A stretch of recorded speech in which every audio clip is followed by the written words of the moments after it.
Target with Raju sir के YouTube channel पर आज एक बार फिर से आपका स्वागत और अभिनंदन करता हूं। आज जैसा कि आप जानते हैं कि बड़ी दिन बाद यूट्यूब पे इंटरव्यू हुई है। कुछ कारणवश कुछ परेशानियां थी, इसलिए नहीं आ पा रहा था चैनल पर। और जैसा कि आप जानते हैं कि लॉकडाउन में भी थोड़ी सी ढिलवाई हो चुकी है।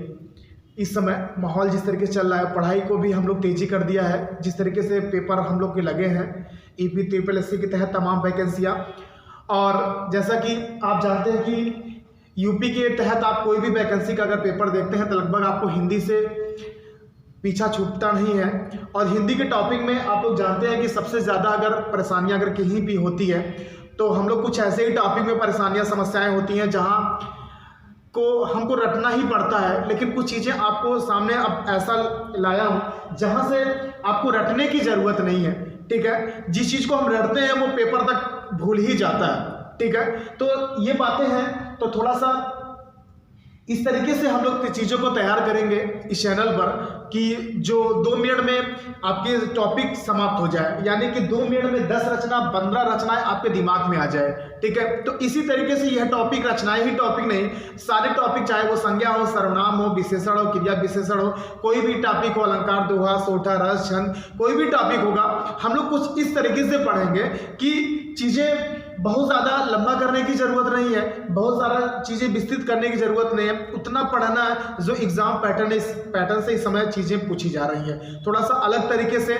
और आप लोग खुद जानते हैं कि पढ़ते सब हैं, लेकिन पढ़ना कैसे है ये कम ही लोगों को, मार्केट में जो बच्चे होते हैं कम ही पता होता है। ठीक है, तो ध्यान दीजिएगा, आज थोड़ा सा अलग तरीके से चीज़ों को लेके आया हूँ, ध्यान सुनिएगा। तो रचना की बात करते हैं, रचना को हमको याद कैसे करना है। 2-3 रचना आपको बताएंगे तो आप ही अपने आप बनाने लगेंगे। बात समझ आ रही है? चलिए, सबसे पहले आज हम बात करेंगे सूर्यकांत त्रिपाठी निराला जी की। इनकी सारी रचनाएं बहुत इंपॉर्टेंट है, 2-4 रचनाएं आपको भी याद होगी, लेकिन आज आपको हम 10 से 12 रचनाएं को तैयार कराएंगे। याद कैसे होगा ये हमको समझना है। ठीक है, चलिए, सूर्यकांत त्रिपाठी निराला जी की बात अगर हम करते हैं तो सूर्यकांत त्रिपाठी निराला जी, आप एक शब्द यही से पकड़िएगा, क्या? निराला। क्या पकड़ेंगे? निराला। सूर्यकांत त्रिपाठी का जो परिवार था कैसा था? बहुत निराला था। अब क्यों? वह परिवार जिस घर में लड़की ना हो तो शायद वह परिवार निराला नहीं माना जाता है। ठीक है, लेकिन ऐसा नहीं है, अगर लड़कियां घर में होती हैं तो निराला ही माना जाता है। लेकिन वह चीज, सारी चीजें मैं आपको यहाँ पे बता रहा हूँ कि इस चीजों को केवल आपको याद करने के लिए मैं समझा रहा हूँ कि इनका परिवार कैसे था। एक निराला था। निराला इसलिए था कि इनके घर में सारी लड़कियां थी। क्या थी? इनके घर में सारी लड़कियां थी, और उस सारी लड़कियों का नाम इन्होंने किससे रखा था? आसे। किससे रखा था? आसे। सारी लड़कियों का नाम इन्होंने किससे रखा था? आसे रखा था। अब देखिएगा, जितनी रचना है इनकी स्टार्टिंग की सब किससे है? आ अक्षर से। ठीक है, ध्यान दीजिएगा। अब देखिएगा, पहली रचना निकल के आएगी इनकी अनामिका, दूसरी रचना निकल के आएगी अरिमा, तीसरी अर्चना, अपरा, आराधना। ये 5 लड़कियां इनकी थी, और 5ों को नाम इन्होंने कैसे रखा था? आस रखा था। ठीक है, और उनका नाम क्या था? अनामिका था, अरिमा था, अर्चना था, अपरा था, आराधना था। ठीक है, 5 लड़कियों को इन्होंने नाम आस रखा था। बड़ा निराला परिवार माना जाता था इनका। और एक जो छोटी लड़की थी वो बहुत जिद्दी थी। वैसे भी आप जानते हैं जिसके घर में छोटी लड़कियां होती हैं वो बहुत जिद्दी होती है। ठीक है, उनको कोई चीज चाहिए तो चाहिए। उसी तरीके से इनके परिवार में एक लड़की जो थी वो कैसी थी? बहुत जिद्दी थी। उसने कहा कि हमारा नाम आसे ना रहे, हमारा नाम आसे ना रहे। ठीक है, वो जिद में आ गई कि हमारा नाम क्या रहे? आसे ना रहे। हमारा नाम कैसे रहे? सासे। किससे रहेगा? सा से। तो उन्होंने कहा कि सा से उसका नाम क्या रख दिया? सरोज रख दिया। क्या रख दिया भैया? सरोज रख दिया। ध्यान दीजिएगा, निराला जी की 5 रचनाएं, यानी कि 5 रचनाएं यहां निकल के आती है। 5 बेटियां इनकी थी। कहानी याद, रचनाएं याद। 5 बेटियां थी। उसके बाद छोटी लड़की का नाम इन्होंने सरोज रख दिया।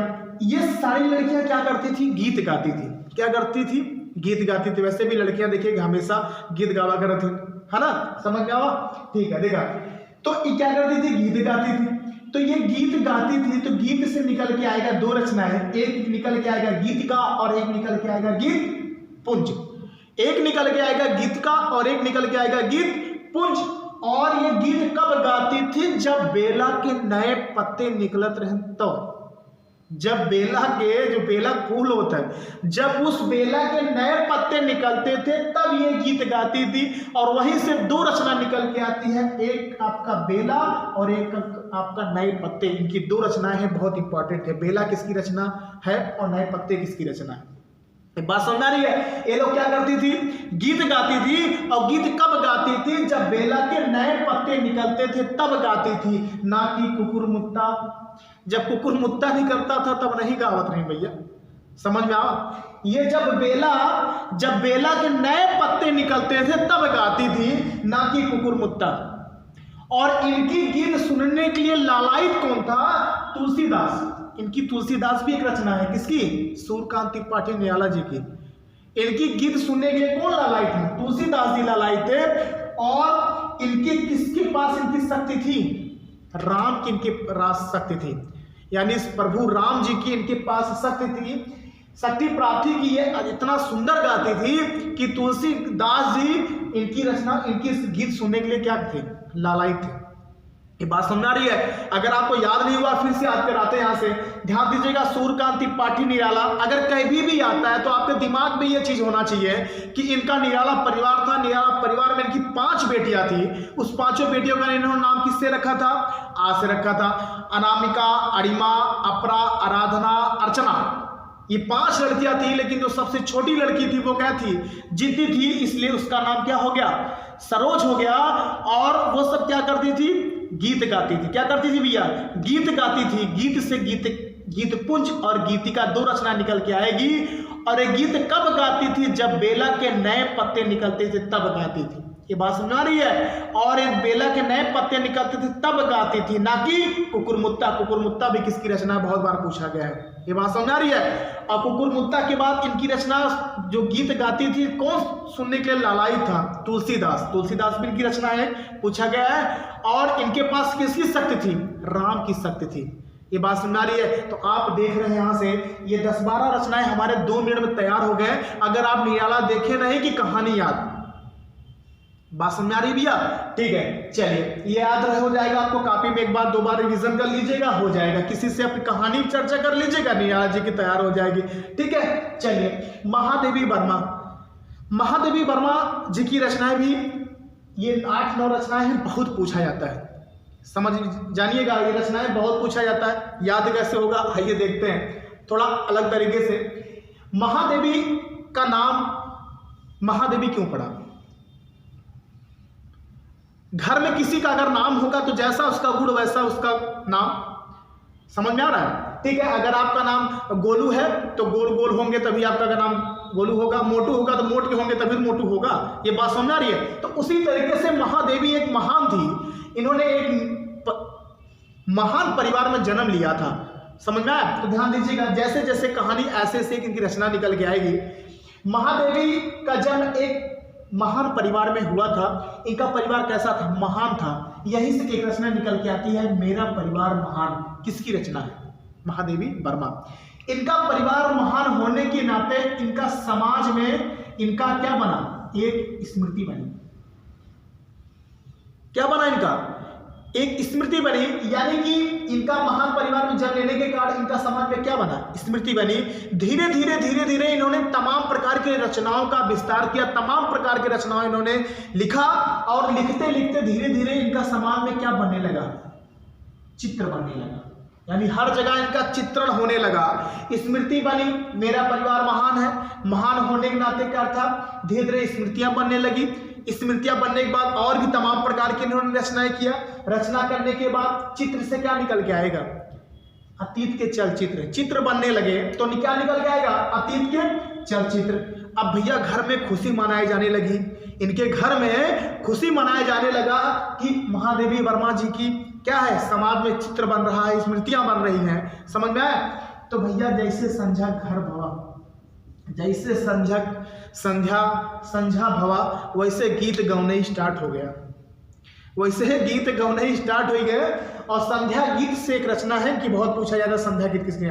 संध्या को गीत गान होने लगा किस लिए कि समाज में इनका चित्र बन रहा है, चित्र से याद करेंगे अतीत के चलचित्र और स्मृति बन रही है, स्मृति जैसे याद करेंगे स्मृति की रेखाएं।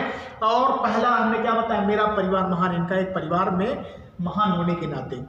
ठीक है, चलिए आगे चलते हैं। उस संध्या गीत में भैया अब देखिए कहानी यहां से क्या स्टार्ट होती है। उस संध्या गीत में अब भैया लड़कियां तो सबसे आगे हैं, जहां गाना स्टार्ट हुआ तो वहां सबसे पहले। और उस गीत में कौन पहुंचा, दीपशिखा। दीपशिखा नाम की एक लड़की, किसी नाम होगा तो निरर्थक नहीं लेगा, मैं केवल रचना याद करा रहा हूं यहाँ पे। दीपशिखा नाम की संध्या गीत में एक लड़की पहुंची, इनकी रचना है दीपशिखा, बहुत पूछा जाता है। दीपशिखा नाम की एक लड़की जब पहुंची तो पीछे पीछे कौन पहुंचा, नीरजा। कौन पहुंचा, नीरजा। ठीक है, जैसे देखा संध्या गीत वहां हो रहा है, दीपशिखा पहुंची, पीछे पीछे कौन पहुंचा, नीरजा। नीरजा भी इनकी रचना ध्यान दीजिएगा। और नीरजा क्या कर रहा था, क्या कर रहा था, निहारत रहे। नीरजा क्या कर रहे थे, निहारत रहे। और जैसे निहारत रहे तो उसकी एक छोटी बहन थी, किसकी, दीपशिखा की। क्या नाम था उसका, रश्मि नाम था। क्या नाम था, रश्मि नाम था। और रश्मि ने क्या किया, जाके अम्मा से बता दिया। अम्मा से क्या याद करेंगे, यामा याद करेंगे। ये बात समझ आ रही है, देख लीजिएगा कितनी एक लव स्टोरी से अगर हम लोग यहाँ से तैयार कर रहे हैं, चीजें तब भी तैयार हो रही हैं, लेकिन हम लोगों को सिर्फ समझना है कि चीजों को कैसे तैयार कर रहे हैं। देखिएगा, महादेवी वर्मा, इनका एक परिवार महान था। परिवार महान होने के नाते समाज में इनकी क्या बनी, एक स्मृतियां बनी। स्मृतियां बनने के बाद धीरे धीरे इनके क्या बनने लगे, चित्र बनने लगे। चित्र से याद करेंगे अतीत के चित्र। और चित्र जब बनने लगे तो शाम को क्या हुआ, संध्या गीत स्टार्ट हो गया। संध्या गीत भी इनकी रचना है। और जैसे संध्या गीत स्टार्ट हुआ तो कौन आया, उस संध्या गीत में कौन आया, दीपशिखा नाम की एक लड़की आई। और जैसे दीपशिखा नाम की लड़की आई, पीछे पीछे नीरजो चल दिया। और जैसे नीरजा चल दिया वहां तो क्या करने लगा, निहारे लगे भैया। निहार से क्या बनेगा, निहारिका। और निहारिका बना, उसके बाद निहारने लगा तो कौन देख लिया, उसकी एक बहन थी, किसकी, दीपशिखा की। क्या नाम था, रश्मि था। और रश्मि ने क्या किया, अम्मा से जाके बता दिया। अम्मा से क्या याद करेंगे, यामा याद करेंगे। ये 9 रचना है, 9 रचना बहुत ही इंपॉर्टेंट है, बहुत बार पूछा जाता है। तो इस तरीके से रचनाएं हमको तैयार करने हैं, चाहे वो सूर्यकांत त्रिपाठी जी का निराला जी की बात मैं कर लूँ, चाहे महादेवी वर्मा जी की बात कर लूँ, चाहे भारतेंद्र हरिश्चंद्र की बात कर लूँ, चाहे आपके तुलसीदास, कबीरदास, रहीमदास, रसखान जी, कोई भी रचनाकार होगा, मैं आपको इसी तरीके से बताऊंगा। मोहन राकेश शौकेश के लगभग आपके 10-15 रचनाएं बहुत बार पूछी जाती हैं। तो अब एक बार फिर से इस चैनल पे स्टार्टिंग हो चुका है, इस तरीके से चीज़ों को आपको बताने के लिए अलग तरीके से थोड़ा होगा। तो बिल्कुल आप इस चैनल पे जुड़िए और चीज़ को आप, हम नहीं कहेंगे आप सब्सक्राइब को करिए, लेकिन आपको अच्छा लगेगा जरूर सब्सक्राइब करेंगे। मुझे विश्वास है कि चीज़ें आपको यहाँ से जरूर आएंगी। नहीं समझ में आएगा तो आप कमेंट करके आप विषय को आप बता सकते हैं कहाँ पर प्रॉब्लम आ रही है। ठीक है, तो आज के लिए इतना ही, धन्यवाद।